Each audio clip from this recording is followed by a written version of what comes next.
Next, an editorial reflecting the views of the United States government.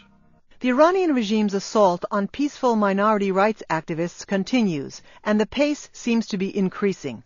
On September 10th, security agents arrested more than 19 Azeri Iranians, journalists, university instructors, and poets, gathered in a private home in Tehran for an Iftar celebration, the meal breaking the fast during Ramadan. Among them were the wife and children of jailed Azeri Iranian minority rights activist Abbas Lisani. The same day, Hassan Rahimi, another prominent Azeri Iranian human rights defender, was also arrested in Tehran. Some of those arrested, including Rugeyya Lisani and the Lisani children, have been released, but many remain in Evin prison.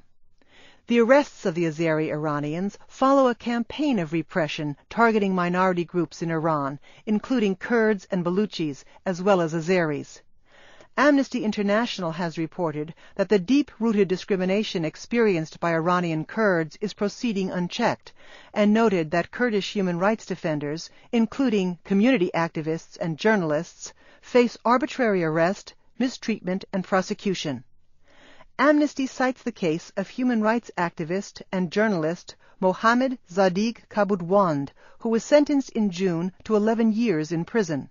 Earlier this year, Kurdish ethnic rights defenders Farzad Kamangar, Ali Haidarian, and Farhad Wakili were sentenced to death following what Amnesty called a grossly flawed judicial process. Human rights monitors also claim of repression by the regime of Baluchi Iranians. In August, authorities executed Yaqub Mirnahad, journalist and director of Voice of Justice, a civil society organization that specializes in cultural events aimed at Baluchi youth.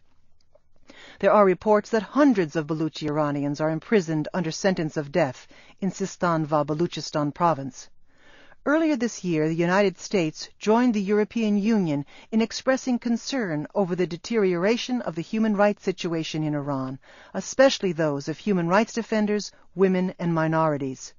The U.S. calls on Iran to respect the human rights of all Iranian people, including its ethnic and religious minorities, and to release those imprisoned for insisting on their universal rights. That was an editorial reflecting the views of the United States government. For a transcript of this and other VOA editorials, or to receive editorials by email, visit the VOA Editorials Internet homepage at www.voanews.com/editorials.